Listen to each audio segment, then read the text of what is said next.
questions at those times. And then at the end, the last few sections will be on ocean acidification and also sea level rise, and planning to take some Q&A also at the end. So 2 breaks in between and at the end as well. So thanks again for joining us. I'm going to jump right in here.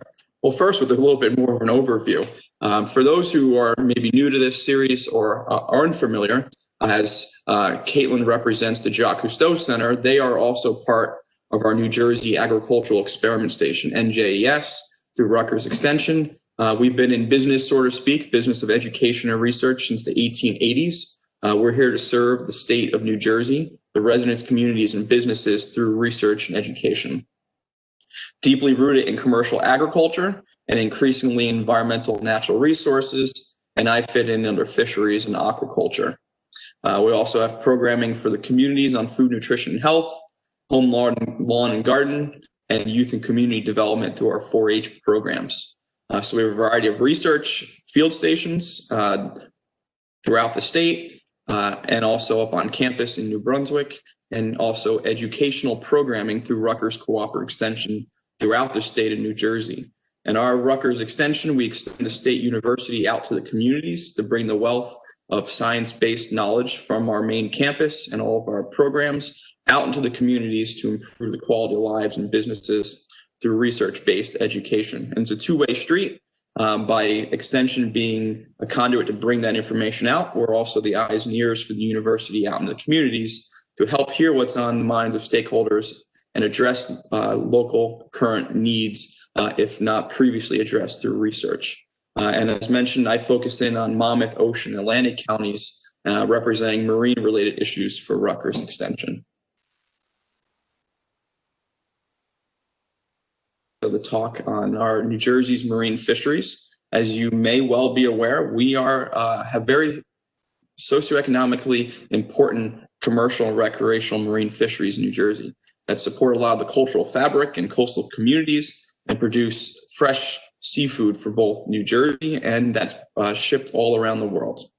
Shown here is a quick summary for the Mid-Atlantic region's commercial fisheries and seafood industry from the NOAA's Fisheries Economics Report of the United States. Here they include New York through Virginia. And as you'll look at those states, in landings revenue, we're number 2 back in 2016, but value added, $2.2 billion value added to the state of New Jersey from our commercial fishing and seafood industry. That includes over 37,000 jobs here in the Garden State alone, from seafood that's harvested and landed here for commercial fisheries, but also products that are shipped in and processed by our processors from other states. So a very major player in both the Mid-Atlantic, Northeast, and really national marine fisheries, New Jersey's commercial fisheries. Our major ports from the commercial fishing side include Belfast up in Monmouth County, Point Pleasant, Barnegat Light in Ocean County, and then we have Atlantic City and Cape May, Cape May being our top port by value and weight of landings in New Jersey. And we also have Port Norris by valve on the Maurice River in Delaware Bay, not shown there. So as mentioned on the previous slide here in New Jersey, over $2 billion value added from commercial fishing and seafood to the state of New Jersey, and over 30,000 jobs. So it's important to maintain sustainable marine resources and fisheries to continue to also have sustainable fishing industries and communities that rely on these, on the income, seafood production, and a lot of the cultural fabric of our coastal communities. The total revenue, so this, if you're used to agriculture, the farm gate price in fisheries, it's called ex-vessel. So this is the amount directly to the fishermen from their revenue. It ranges, in this case, 2006 to 2015, from about 150 to over $220 million. And then the multiplier effect, when that gets processed and hits the seafood market, you commonly see it multiplied by 5 or 6 to look at the total net economic impact. Our most valuable commercial fishery in the last decade or so and continuing is the sea scallop fishery. Folks are probably most familiar with the adductor mussel that on a dinner plate that you see here in the lower right, but they are shucked at sea. Here's a large adult sea scallop. They're shucked at sea by hand, thousands per day per boat, caught with, in general, 15-foot commercial dredges, on 50 to 100-foot boats anywhere from 20 to 200 miles from the coast of New Jersey to bring this fresh, high quality, very valuable seafood product back home to our Jersey ports. The second most valuable fishery is another shellfish fishery, the surf clam and ocean quahog fisheries. I'll mention a little bit more about this later, about the climate change impacts on this resource and fishery. They are caught with hydraulic dredges, as you see here, an example of a vessel. Many of these from New Jersey are home ported in either Atlantic City or Cape May. The third most valuable is our blue crab fishery, primarily in Delaware Bay, but increasingly also in the last decade, commercial fishery for blue call crabs on the Atlantic coast in the area of Barnegat Bay, excuse me. Finally getting to a finfish, summer flounder is number 4 most valuable commercial fishery. This crazy guy in the center is a monkfish, or also known as an angler or goosefish, commonly caught by gillnet or trawl. And people are often surprised we are near the southern extent of their range, but we have a valuable commercial fishery for lobster. There's about 15 or so boats who participate, and it's the number 6 most valuable commercial fishery here in Jersey. So we have a variety of both cold water species in terms of lobsters, but also what could be considered more warm water species of summer flounder, which range from just south of Cape Hatteras and some of the southeast states all the way up into Cape Cod, whereas lobsters, we are near the southern extent of the range, and they range all the way up into Canadian Maritimes. The recreational fishing industry is a separate industry, but also a very important one socioeconomically and culturally as well. From the same report, going back, waiting for the updates to come out, but in 2015, $1.2 billion value added from the recreational fishing industry, marine only, here in New Jersey. This includes also sales, whether it be fishing tackle, boat fuel, ice, expenditures by recreational anglers as they participate in recreational fishing, and over 16,000 jobs. And the sector is comprised of for-hire boats, party or charter, private boats, and also shore-based or surf anglers, comprising the major sectors for hire, private, and shore-based anglers. In a typical year, and actually we've seen perhaps more popular recreational fishing this year during the pandemic, but we see about 1 million anglers participating in marine recreational fishing each year in New Jersey. And interestingly, about half of them come from out of state. So it's also really important to the tourism industry of our coastal counties that people often travel to New Jersey to recreate along the Jersey Shore, including to fish recreationally. And looking at the trips by mode, about 5 to over 8 million trips per year are taken by these anglers. And about half of them are shore-based. So that includes anglers fishing off the beaches, docks, and piers. So quite a diverse sector and high number of participants. The most common species recreationally by numbers are summer flounder, black sea bass, bluefish, striped bass, and tautog. So want to provide that information as an overview of the value and most common species caught by our marine, recreational, and commercial fisheries as background, as a segue moving into discussion of the climate change impacts on both these marine fishery resources, but also the industries that harvest them and rely on sustainable resources. So I know not going too deep into Earth system or climate science, but want to provide a bit of overview of some of the patterns and trends we're seeing globally and locally in terms of ocean warming, and then how those and other factors are impacting some of these marine fishery resources. So shown here is a map of changes in sea surface temperature going all the way back to 1901 to 2015. As you see, the red areas are areas that have had a change, an increase in sea surface temperature over that time period. And you see most of the world has seen an increase in sea surface temperature over that period, except for some of the parts around Iceland and Greenland. But that includes the northeast continental shelf and off the coast of New Jersey, where we've seen about a 2 degree, 1.5, 2 degree Fahrenheit increase in sea surface temperature over that period. So we're seeing global and regional warming over the last century. Here's another depiction of that same data from the 1880s to 2016. And since around the 1900 or so, 1910, you see we've had an increasing trend of warming sea surface temperature. And this is the global average. Whereas since about 1980, we've been above the most recent 30-year average. Another example of this, looking at global sea surface water temperature more recently honed in 2004 to 2013.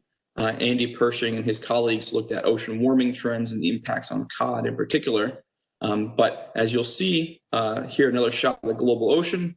The Northeast continental shelf, including New Jersey, had some of the highest rates of ocean warming in that time period of 2004 to 2013, whereas the Gulf of Maine in particular was the highest rates of sea surface temperature warming during that period. So we're seeing a high magnitude and relatively rapid trends in the increase of our sea surface temperatures off the Northeast US, including New Jersey's ocean waters.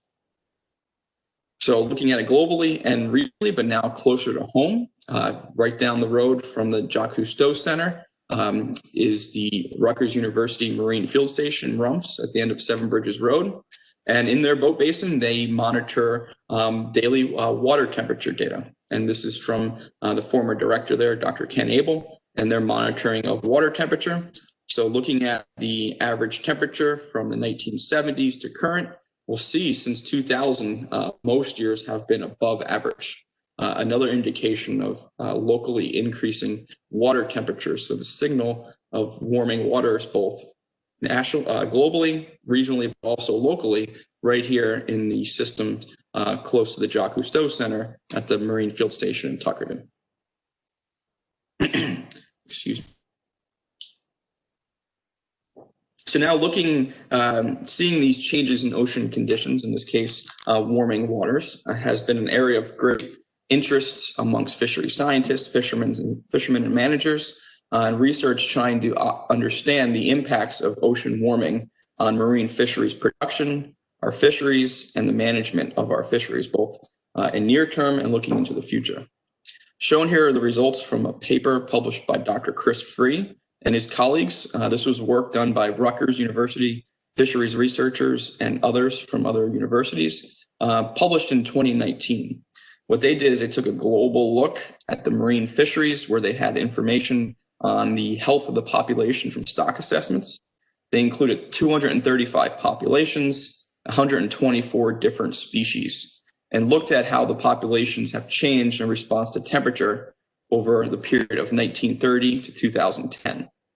And what they found was that some areas will actually see an increase in production from warming waters, while others a decrease.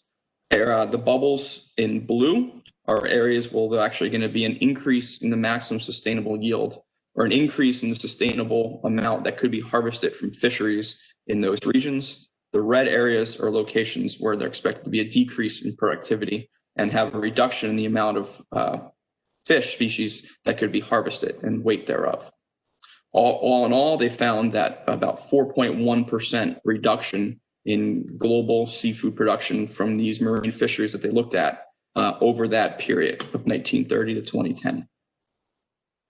And as it shows here, in some regions, there might be a net positive and others a net negative.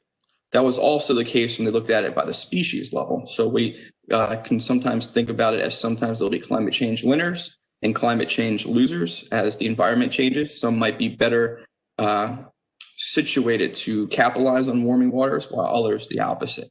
And they looked at those 235 populations, and 19 of them were negatively influenced by warming, while 9 were positively influenced. And some species related to our marine fisheries, black sea bass, so they range from the Gulf of Mexico up into these days now into the Gulf of Maine.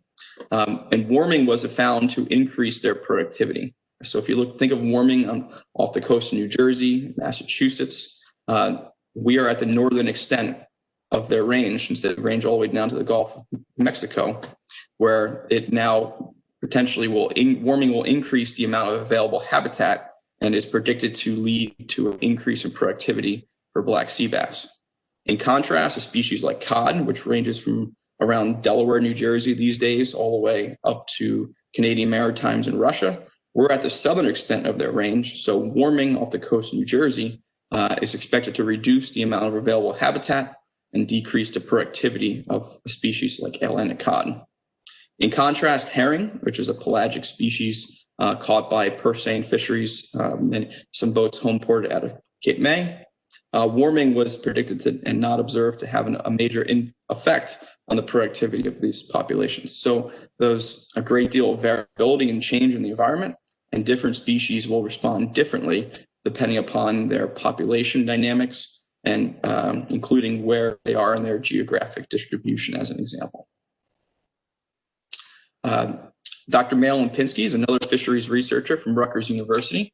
Back in 2013, they published this paper that really set the stage and plotted the course for expanded research into how species are changing their distributions in response to ocean warming, so temperature, but also other factors.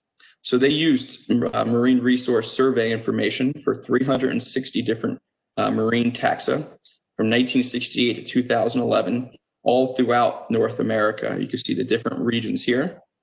Ultimately, when they were looking at climate velocity, they found that species were shifting their distribution in a rate and direction that matches the shifts in the climate, in this case, most notably temperature, across the landscape. So if we look in off the coast of New Jersey, we're seeing a warming, as shown before, of the Northeast Shelf, and the species are shifting their distributions on average to the north and east, and often also out to deeper waters. So the marine species broadly are shifting at different rates and directions, but they're tracking the climate velocities. And as you see from the black arrows, depending upon how the ecosystem is changing in different regions, the net change in the distribution of a lot of the resources is different. But here off the Northeast, it's generally species are shifting north and east and often to deeper water. So I'm going to key in a little bit here on summer flounder and then pause in a few minutes for questions. But as we saw, summer flounder is the most valuable finfish for our commercial fisheries and the most commonly harvested by recreational fisheries here in New Jersey. And they are a species that's being impacted by ocean warming and warming temperatures, amongst other factors. This schematic shows the approximation of the life history of the summer flounder.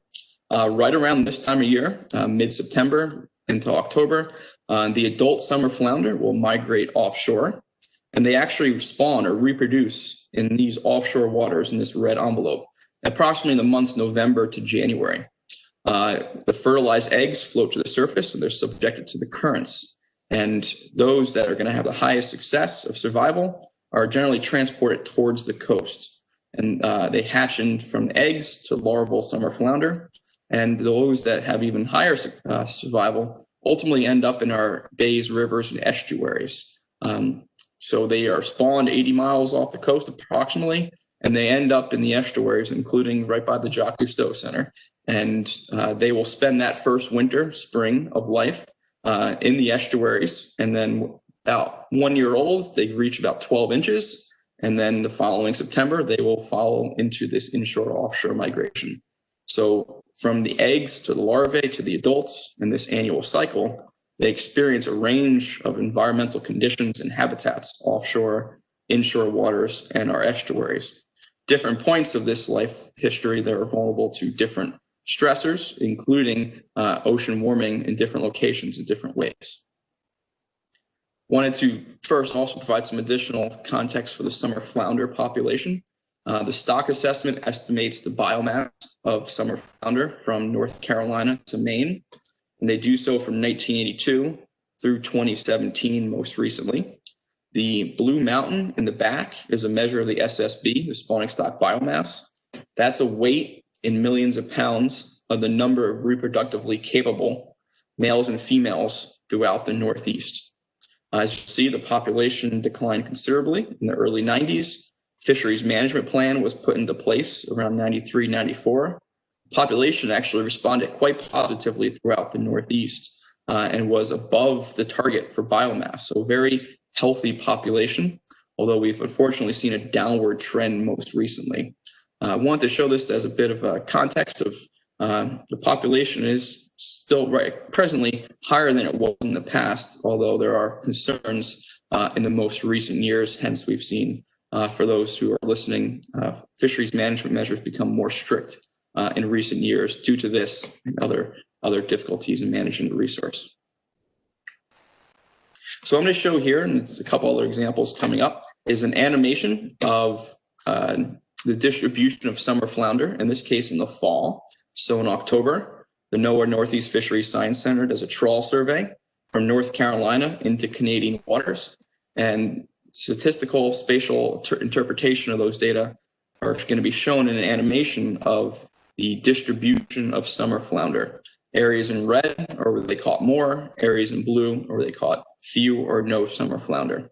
Gives you an idea of the distribution of summer flounder during the month of October. And as you'll see, there are quite a few summer flounder.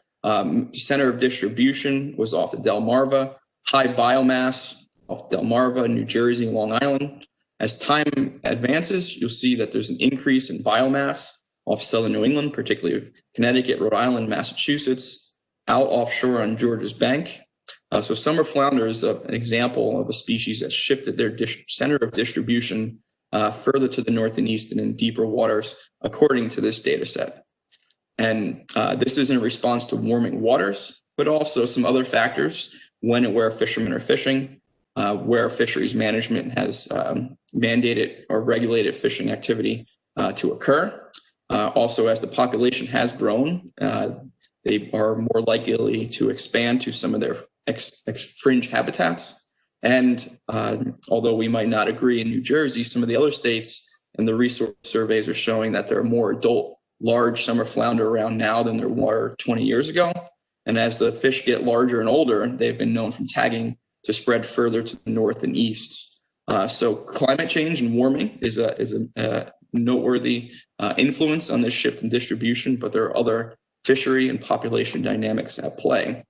But this creates an issue for managing the resource, both for New Jersey and all of our neighboring states, when the distribution has shifted so much over the last 30, 40 years, and our management is based upon 1980s information. So it becomes a socioeconomic difficulty of allocating the resource between New Jersey and other states when the resource has shifted with time. So that's one major challenge of the impact of climate change on our resources and fisheries.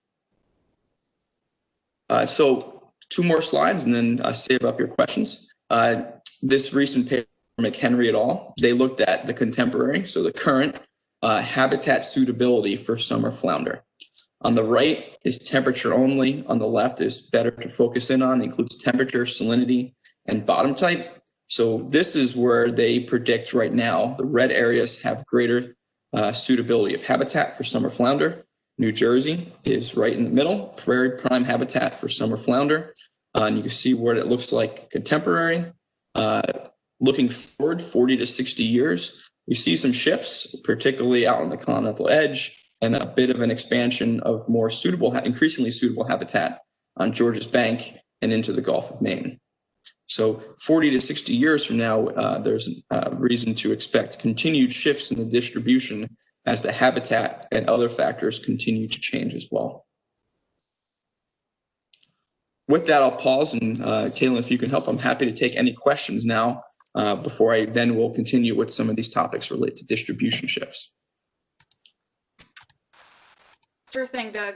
There is one question that I have. It says, so we can see that the waters are becoming warmer and the fish species distribution is changing. So what are fishermen doing to adapt to this? For instance, if they traditionally fished for summer flounder, are they changing catch species? So what are fishermen doing to adapt, or are they doing anything to adapt right now is the question.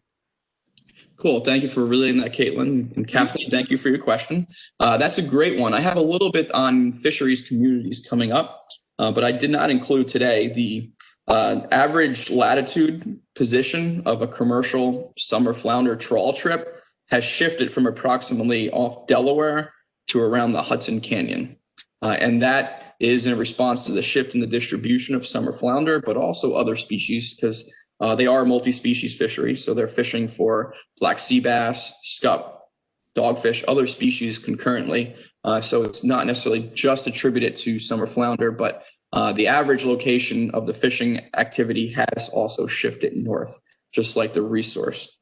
And when I share a slide coming up, the fishing communities that have a more diverse portfolio may well be more resilient to future continued changes and shifts related to climate change.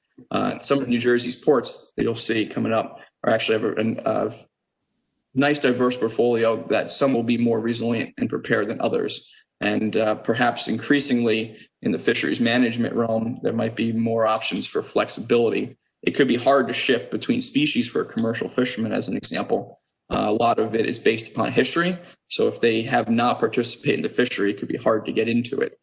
So additional flexibility in the future was also something of interest and would be helpful to support the continued prosperity and sustainability of the industry.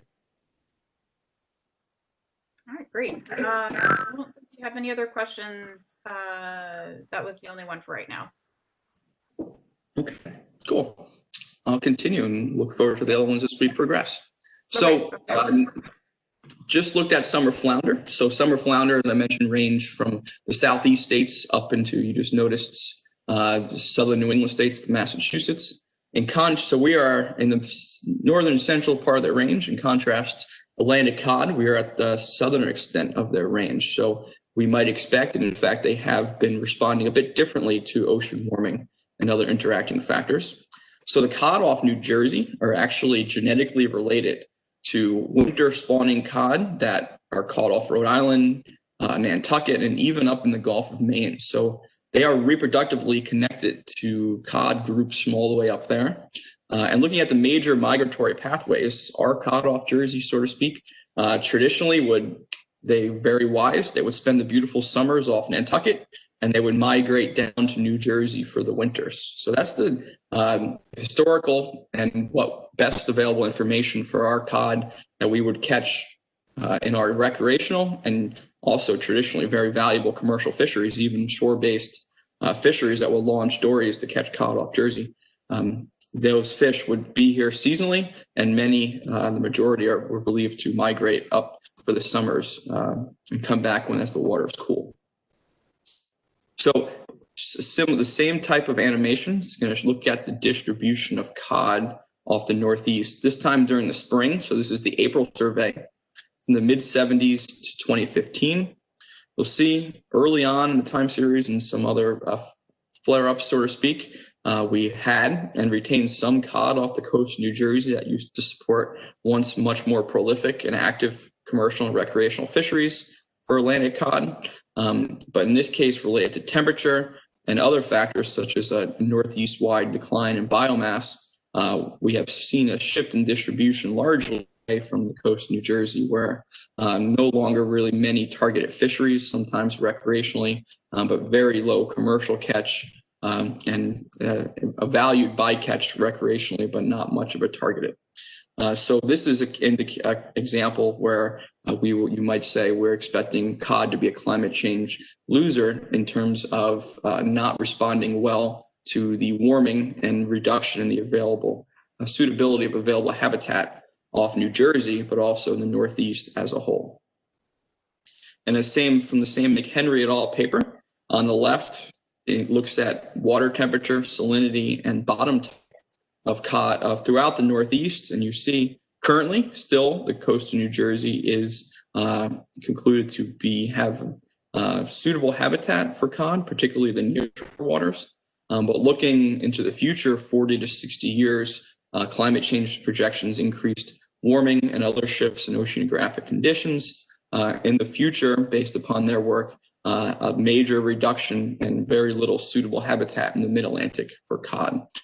So we see some contrasting differences between species that we might see an increased productivity or retained productivity, but also others such as cod, a reduction of the available habitat and availability for our fisheries continuing moving forward.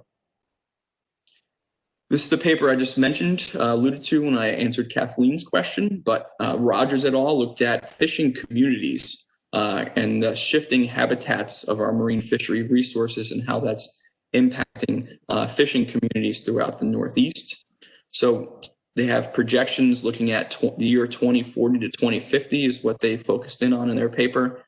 We see off the coast of New Jersey in the Mid-Atlantic Bight, we see expected warming, continued warming of the bottom water temperature. It's important also in this case look at bottom temperature. Most of these species spend the majority of their time on the bottom. And they looked at Georges Bank in the Mid-Atlantic, and they compared the habitat 1963 to 05 to the year 2040 to 2050, so projecting into the future, and a whole suite of species from squid, butterfish, flounder, bluefish, scup, all the way you can keep going down to some more colder water species, white hake, herring, silver hake or whiting, haddock, and cod, and looking at the change in habitat suitability. So the majority of the species caught in these fisheries in the Mid-Atlantic Bight and Georges Bank, they're projecting to have a reduction in the amount of available suitable habitat looking into the future of the year 2040 to 2050. To provide some information to help prepare for continued changes moving forward. And looking at some of the communities aspects, they looked at gillnet fishermen, trawl fishermen, large and small trawlers from Maine all the way to North Carolina, and how, based upon their fishing portfolios commercially, what they've fished for previously, 1963 to 2005, and what the suitable habitat is projected to look like in 2040 to 2050, how their change in fishing opportunities might shift in the future. And most of these ports and types of fisheries, they see a reduction in the amount of fishing opportunities moving forward. Interestingly, for some of the New Jersey ports, we see a reduction for the gillnet fisheries, but the large trawlers from Point Pleasant and Cape May might see, and also smaller trawlers, might see some expanded opportunities for some of the species such as summer flounder, black sea bass, and squid that will probably stay local, but also maybe have some increased productivity. Whereas some of the colder water species caught in gillnet, maybe dogfish or monkfish, will become less abundant into the future. So important to consider not only the impacts on the ecosystem, the resources, but our fishing communities and how the fishing communities might be vulnerable and how they can prepare for future change in the resources and fishery dynamics in response to climate and other factors. Atlantic surf clam is an example of how the resource and even the industries have already changed in response to temperature. So surf clams are distributed from off the Delmarva up onto Georges Bank in the Northeast US. As we saw, it's number 2 most valuable fishery for New Jersey. They are sedentary shellfish on the bottom, so they're not going to be able to move to different ocean temperatures or migrate like summer flounder do. So they're vulnerable and could be a good indicator species as they're sedentary. And you can look at how the environment in a given location is impacting surf clams. So this research paper by Timms et al. In 2019, they looked at surf clams off the Delmarva in particular, and the average easting, so longitude and northern latitude of where surf clams were found. You can see a general trend where surf clams from the 80s to 2015 were found in their center of distribution, like we saw with summer flounder. They were shifting further east and further north. And the shift in the resource has already been seen as one of a few things in addition to management that's really also shifted the fishery for surf clams. And what this shows is from 1979 to 2015, the locations where surf clams were harvested commercially throughout the Northeast. New Jersey's in teal. And for the majority of this time period, a lot of the resource was harvested off New Jersey, which is this area from this map. So our fisheries from our boats from New Jersey and boats from other states have for a long time caught a majority of their catch off the coast of New Jersey. But related to shifts in the distribution and opening up some new grounds on Georges Bank, we've now seen a large increase since about 2009-10 of a greater proportion of the fishing effort and catch coming off southern New England or Georges Bank, which is the area from Rhode Island, Massachusetts, and east. So we're seeing a major shift in the location and timing of fishing in response to the resource, and even the shoreside infrastructure of the ports where they would process surf clams traditionally were further south in southern Virginia, Delmarva, and also in New Jersey.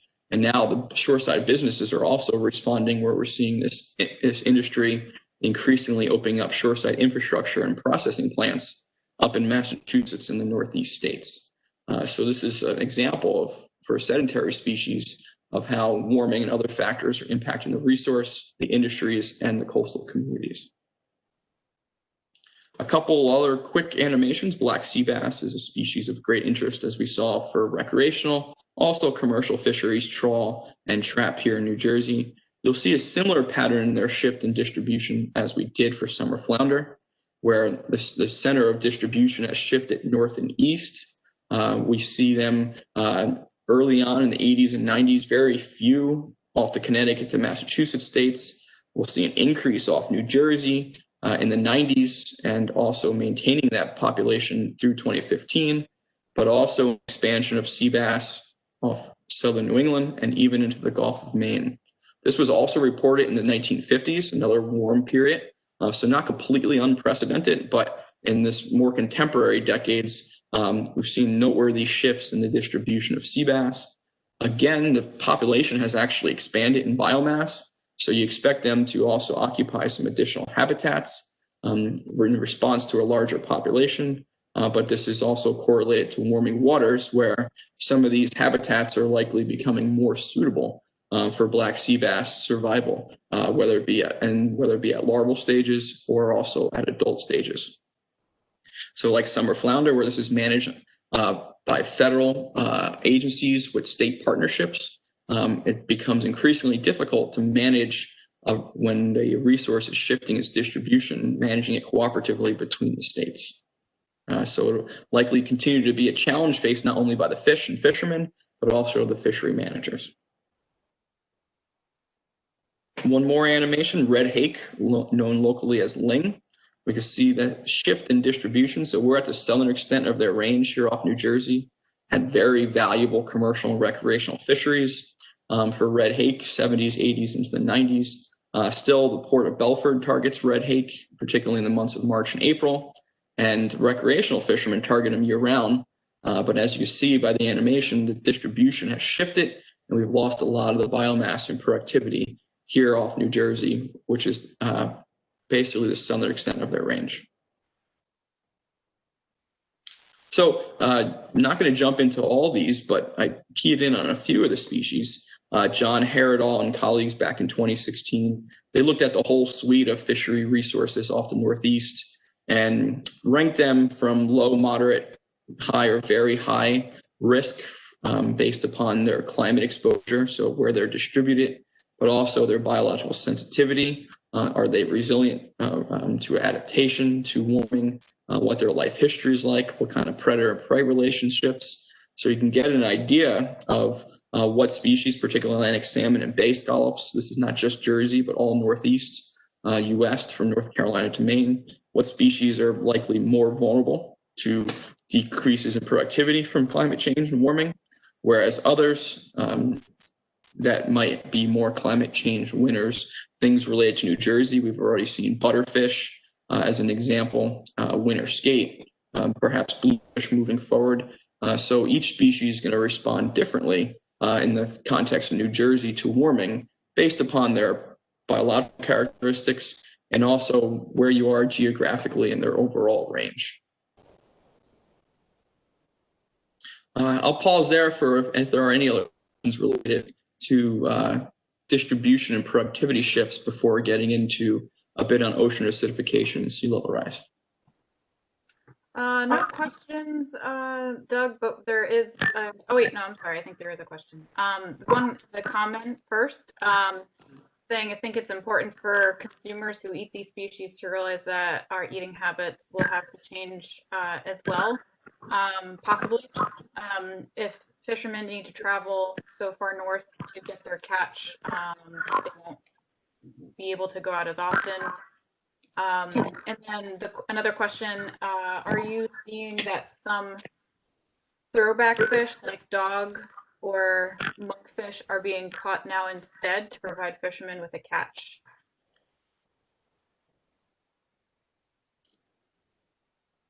So thank you for relaying those questions, Caitlin. Kathleen, thanks for those. Very in tune with a lot of the deep issues surrounding climate change and bigger picture in fisheries. So you might, if fishermen are traveling further, the carbon footprint to harvest them might also increase. However, in most instances, our commercial fisheries are staying below the catch allocations. So even if a species is depleted, like cod, as an example, we have some of the most strict management measures in the world.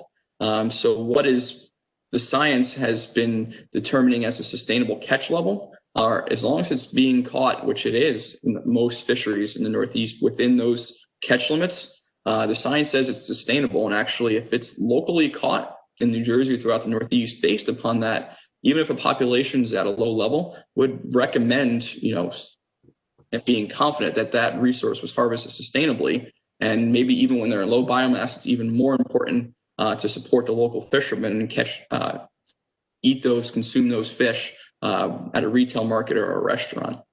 For seafood recommendations, I highly recommend the NOAA Fish Watch website. They do a great job of objectively providing seafood recommendations based upon health, nutrition, and population sustainability and environmental issues.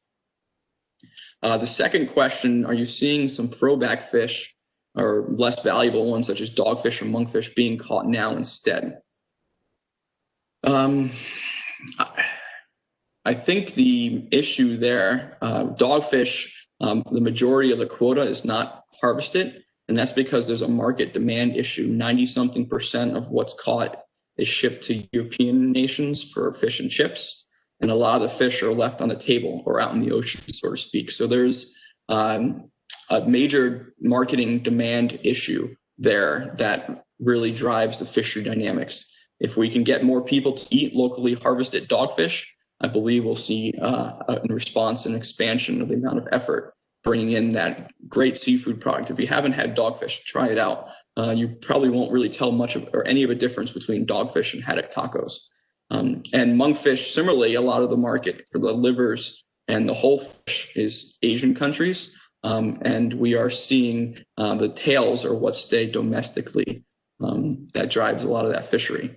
And I mentioned before, transferability between different fisheries could be an issue between the permits and the history. So in addition to climate change shifts in resources and fisheries, the permitting structure often is not conducive to fishermen changing their target species in a short time scale until they can build up a history or get a new permit. All right, that's it for questions for right now. Kathleen says it's yummy. It is yummy. I'm glad you've had it before, Kathleen. I do have a question if restaurants are starting to, I guess, get on board maybe with some other alternative kinds of fish on the menu as a result, or are you do you not know that info specifically? Yes. So there are quite a few efforts to key in here, as often in this conversation.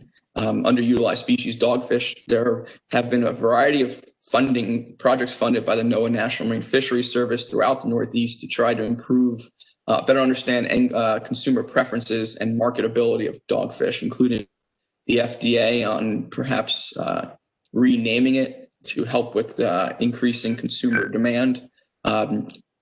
Atlantic Cape's lens fisheries, in particular in Cape May, have been processing smooth dogfish for quite a few years and trying to get that into some local markets. That is an area of great interest. I mean, a fisherman right now allowed 6,000 pounds per day, and a really small increase from 17, 20 cents a pound up a couple cents even in response to local demand would really be a major benefit to the industry. And also eating locally harvested and a very sustainable product.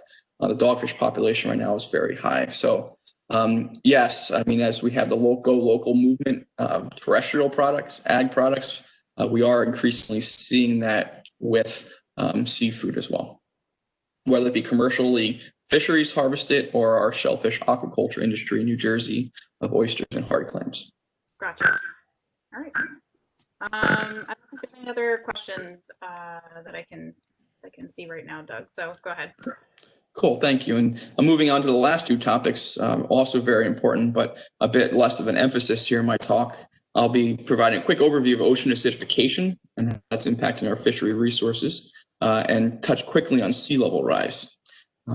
So if you're not familiar with ocean acidification, it's related to climate change effects as human activities have increased the amount of CO2 released into the atmosphere. About 40% of that carbon dioxide has been absorbed by the oceans. It's not necessarily a sink. It eventually will, through the ocean conveyor belt system, a certain percentage will go back into the atmosphere one day. But in current times, that CO2 interacts with water, produces carbonic acid. So I'm not a marine chemist, but have this process generally down. But that carbonic acid will then dissociate, and we get essentially an increase in the amount of hydrogen ions.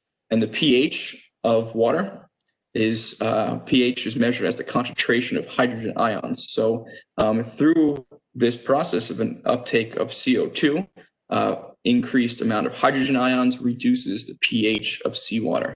That's the process of ocean acidification. From ocean waters, the change in the pH is mostly from this interaction. We also have coastal acidification in our bays, rivers, and estuaries, where the water pH shifts from runoff. And that could be equal or greater in magnitude of local changes, but globally, in ocean waters, nearshore, offshore, and globally, this process is impacting the pH of our seawater. And it's actually reducing the pH, becoming more acidic in common terminology, but the 7 is neutral. And actually, we're seeing that the average pH of the ocean is right around 8.2, I believe. So the waters are not acidic. They're still basic, but the pH is reducing towards the neutral level. So it's a bit misleading, but at ocean acidification, the pH is declining, and this increase in hydrogen ions. And looking at estimated changes in seawater pH from 1700s to the 1900s, we see, again, as we're seeing some of the highest rates of warming around the world, we're also seeing some of the highest rates of ocean acidification off the Northeast US, including off the coast of New Jersey. And this is a logarithmic scale, but you're seeing we're towards some of the highest rates in the last few centuries off the coast of New Jersey. And the animals off our coast have adapted to the natural conditions. And from a logarithmic scale, the pH from 1 to 14, even a small change in the pH percentage-wise is quite a large shift in the concentration of hydrogen ions. And what I failed to mention is these hydrogen ions actually have a negative interaction with carbonate, calcium carbonate, which is used in producing the shells of shellfish, whether it be clams and oysters, or also lobsters, and then also in some of the physiological functioning of our finfish as well. So there's an increasing amount of research to try to understand how ocean acidification is impacting our fishery resources and other elements of our marine resource ecosystems. So this study back in 2012, they looked at larval lobsters and they held them in holding tanks and exposed them to different pHs. About the current standard, 8.1, and then they put it in more acidified water, or 7.7. It's a lower pH, but it's still basic above the neutral point of 7. But they looked at the development of larval lobsters at different stages, and in the water that had the lower pH, you could see that it took, they were smaller. It seemed to stunt their growth, where at the same stage, they were oftentimes statistically significant, smaller than the lobsters that were in the control. And also it took them a longer time period to molt between their different stages. You see time in days, the control versus the more acidified or lower pH waters. So this is believed to have a negative impact on their survival, productivity, growth rates of larval lobsters. It can also, through the reduced pH and ocean acidification, it can also impact, believed to be some of the shell diseases that they're seeing. There's an epizootic shell disease of bacteria that impacts lobsters' shells. It's not lethal, but it's a stress on the animals. If you see lobsters in the market, you really only see the healthier ones. The diseased ones are not marketable. The fishermen throw them back. So the average consumer doesn't even see this. But this is an example of a diseased lobster from that bacteria. So combined between the acidification, warming leading to an increase in the bacteria, this could both have a negative effect on the larval and adult lobsters. One more example, sea scallops. So they produce the calcium carbonate shells, are also an example species of concern of future acidification on their ability to produce their shells and survive. So in 2018, research was published looking at the biomass of sea scallops off the Northeast US and projecting going forward. These are three different scenarios. This is the worst case scenario of really high ocean acidification projections in the future. But these are three different scenarios on how fishery management responds. But you can see quite a notable projection in the decrease in the amount of biomass of scallops going forward, in this case, thought to be related to ocean acidification, reduced ability to produce their shells, reduced survival of larval sea scallops in particular, in terms of their physiology, energy dynamics, and ability to avoid predators. So this is an area of expanding research for shellfish and finfish and related to climate change and CO2 of how ocean and coastal acidification will continue to impact our marine resources and therefore also our fisheries. I'll quickly touch on sea level rise. Most of the climate change impacts on fisheries thinks about what happens on issues that were just discussed, but also sea level rise, not just flooding of our nuisance flooding or more frequent flooding of our harbors, our coastal communities and roads, but it also has an impact on the ecosystem and the shoreside infrastructure. So most of sea level rise is a result of thermal expansion. When the waters are warming, they expand, but also there's exchange of water, fresh water from glaciers and land ice. Ocean circulation can play a role as well, but there could be locally subsidence from land actually sinking from development, and that impacts ultimately what the sea level is at a given location and some interactions with groundwater on land. Looking at it globally from 1998 to current, or exactly, 2016, the rise in sea level that we've been seeing, so this is in millimeters, from 0 millimeters, 30 millimeters would be 3 centimeters, so a little over an inch. We've seen about almost 2.5 inches of sea level rise since that time period around the world. The majority of that change is from thermal expansion. The water is expanding as they get warmer. You can also see how some of the other factors of melt from Greenland, Antarctica, land water interaction, and also melting of glaciers contribute to the global average over that period. Here in New Jersey, not only, as you saw, seeing some of the most rapid changes in water temperature and also in some cases acidification, we also have some of the highest rates of sea level rise in the world. Miller et al. 2013 looked at the tide gauge data in Atlantic City. You see the global average from the early 1900s to 2012. And here's the tide gauge of sea level rise of Atlantic City. Much higher, we see over that time period, about 1.5 foot rise in the average sea level. And we have the global average from these influences, but also more locally subsidence from development and pumping out of groundwater. The land's also sinking around Atlantic City, which all contributes to this realization of an increased rate of sea level rise, and projections continue to be an issue which impact our homes and obviously all of our roadways and infrastructure, including for the fishing industry. Here's a graph published in 2016, looking at the average number of flood days per year. The purple bars is 2010 to 2015. So a 6-year period comparing a 10-year period. In orange, in the 1950s decade, You can see along the coast, we're seeing an increased rate of flooding, including in Atlantic City, Sandy Hook, as two ports, communities spotlighted here in New Jersey. So this will continue to impact the the wharfs for the commercial fishing. This is Belford during a nor'easter last fall, or excuse me, 2 falls ago. It's not only if difficult to fish during a storm, but then if the shoreside infrastructure is damaged or inability to offload the catch, freezer storage, trucking, this can be further disruptions to the seafood and commercial fishing industry, shoreside restaurants, and most extreme during Sandy. These can obviously also impact the commercial and recreational industries. Working with Lisa Armuller from the Jacques Cousteau Center and others, we have a project funded through the New Jersey Sea Grant where we are building off what was done for the Gulf of Mexico and Alaska to help the commercial fishing industry of New Jersey better prepare for climate change impacts from sea level rise and shoreside infrastructure, but also the shifts in their species distribution in the fishing communities. As this is evidently a need, both shoreside and offshore, we're working to help the industry here in New Jersey become more resilient and prepared for these stressors moving forward. And just another quick another example of how sea level rise is impacting our estuaries and marshes. And that's a lot of we saw for summer flounder, also black sea bass, and many of other species we catch in our fisheries, critical nursery habitat.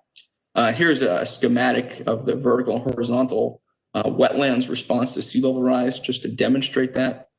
So here's an example where the mean sea level in 1970 versus 2016, 0.9 foot difference. I think this was example from Virginia, but just for demonstrative purposes. So this will impact the habitats along our the critical early life stage habitat for a lot of our resources, impact the erosion loss and the natural migration of our wetlands and marsh habitat, which is an area of increasing research as well of how that's then going to potentially impact the survival of the early life stages, the adults, and maybe some predator-prey interactions of a lot of our fishery resources. So just wanted to throw that in here to kind of tie it together from both offshore habitats to also nearshore habitats and shoreside infrastructure. So just a quick summary here to tie it together. So as covered here, fishery science and management is challenged by continuing to try to improve our understanding, accounting for, and responding to changes in our marine resources and fishery dynamics related to climate change and other interacting factors. We're seeing some changes in distribution, probably also productivity, where larval or adults of these species are seeing shifts in their ability to survive and therefore their distribution, perhaps also some shifts in their migration patterns and fish seeking out new habitats. Fishing fleets and management are changing as well in response to climate change and other factors. Location and timing of recreational commercial fishing, we're already seeing some shifts and probably continued in the future. And this all presents challenges for managing New Jersey's fisheries collaboratively with other Northeast states, particularly species like summer flounder, black sea bass, and on the commercial side, dogfish and monkfish that migrate throughout the whole coast as the resource is shifting and therefore also the users and stakeholders. And mentioned that also sea level rise and also changes in fishery dynamics impacts the shoreside infrastructure in our coastal communities, including the seafood supply chain. So not just only considering what's happening to the resources, but also the shoreside infrastructure in coastal communities. As noted, there may very well continue to be some winners and losers in this climate change and environmental shifts moving forward. We might see some increased productivity and fishing opportunities for some southern species. We've seen that with blue line tilefish. Some others that are showing up increasingly and caught by our fisheries in New Jersey are cobia, sheepshead, triggerfish, and chub mackerel. So as we might continue to lose some fishing opportunities for things like cod, winter flounder, there may well also be some replacements, so to speak, or some new opportunities. So continue to be adaptive and flexible. It'll be interesting to see how the resources, the ecosystems and fisheries and the management of continues to change and respond as the environment population dynamics and fisheries continue to shift moving forward.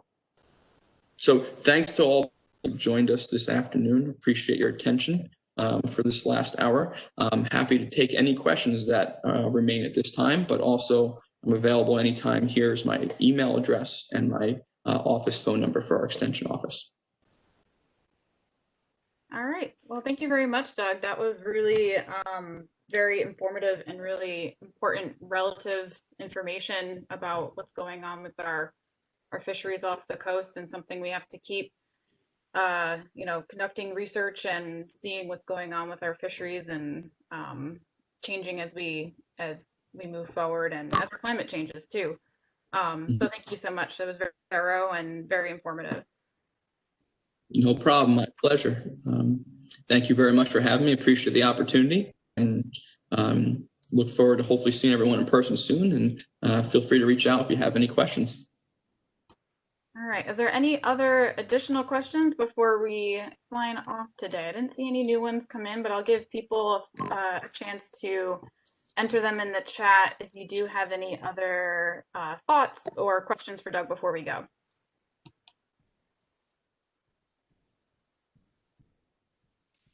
I did have a question myself, Doug, maybe while we wait for people to enter anything or something in the chat.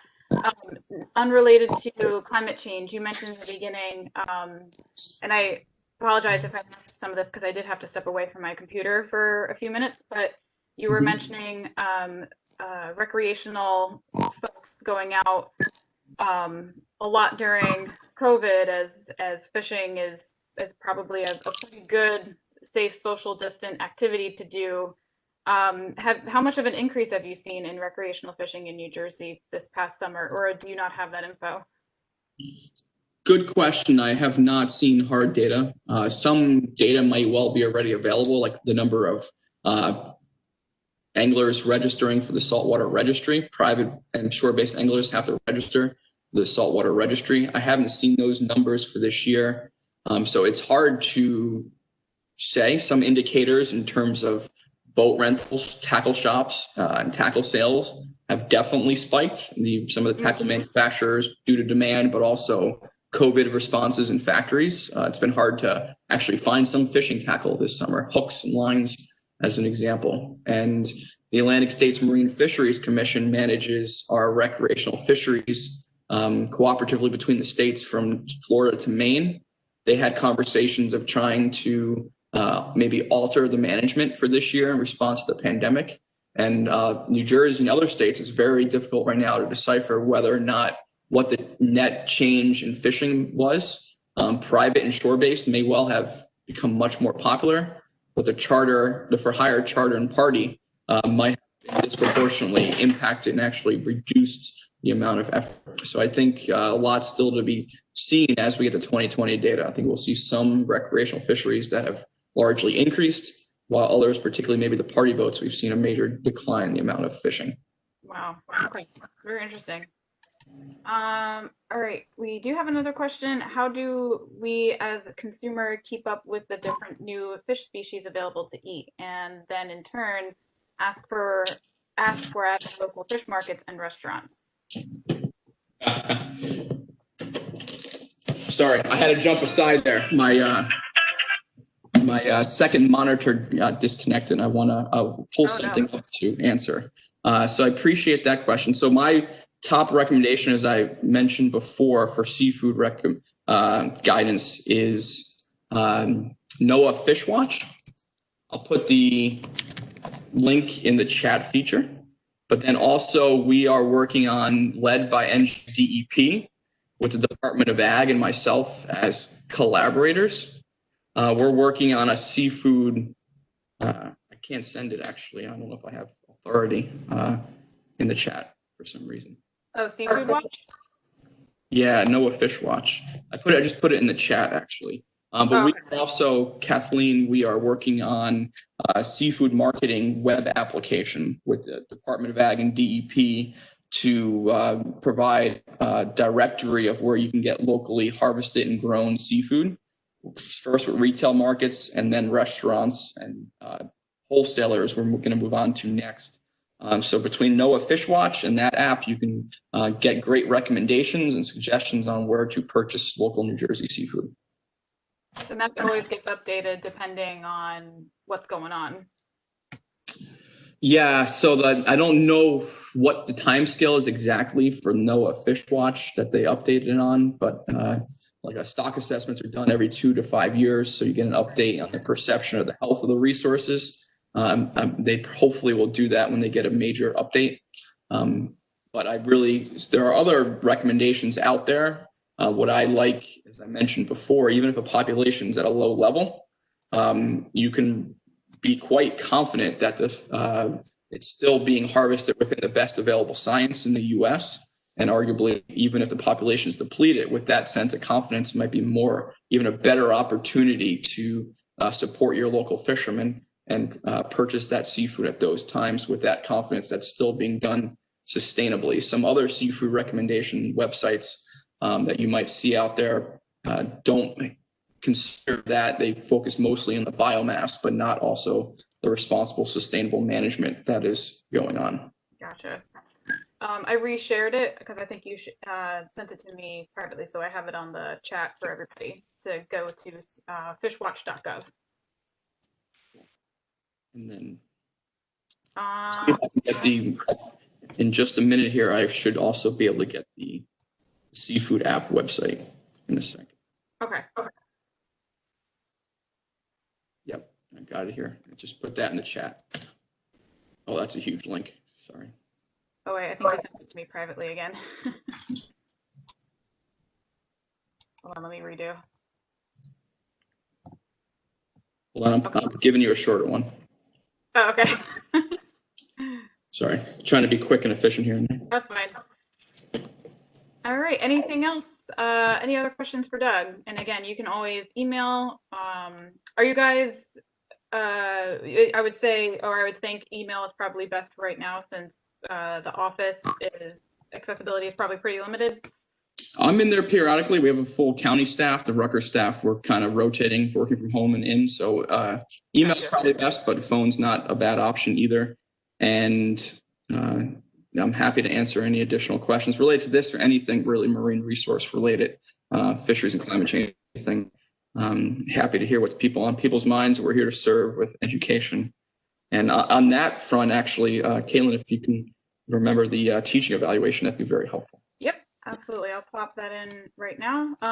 So thank you all. But again, before you go, we'll just request you guys to fill out this brief evaluation.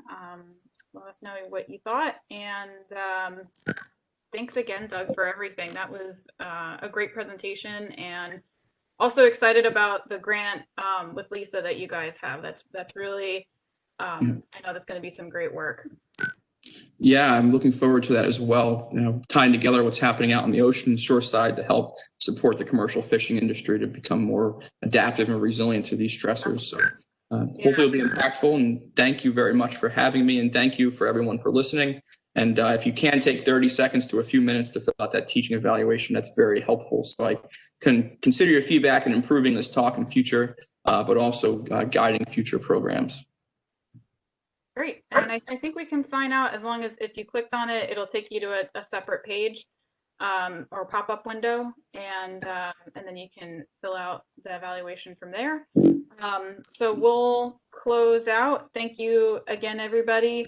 Thank you again, Doug and Joe. And we will see you at the next Lunch and Learn next month. And we'll send out more information about the date, time, and other Lunch and Learn information within the coming weeks for the October one. So thank you again. All right, take care, Doug. Take care, everybody. See you, Caitlin. Thank you. Bye. Thank you so much.